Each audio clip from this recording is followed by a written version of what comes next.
using the drop-down tool in Google Docs. So the first thing I'm going to do is go to Insert, go down to Dropdown, and they've got a couple of templates already built in here, but I want to create a new dropdown. So I'm going to click on New Dropdown right here, click. I'm going to go ahead and name it. I'm going to name this one Time of Day. Go ahead and put that in here. Okay, and now I'm going to put my options in here. We're going to do breakfast. I'm going to make that green. All right, this is going to be lunch, blue.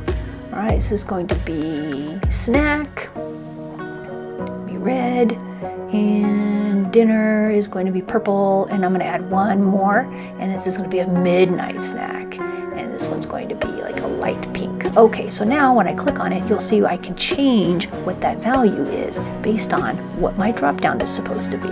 How awesome is that? Thanks for watching, and if you hit that subscribe button, you'll get more videos about Google.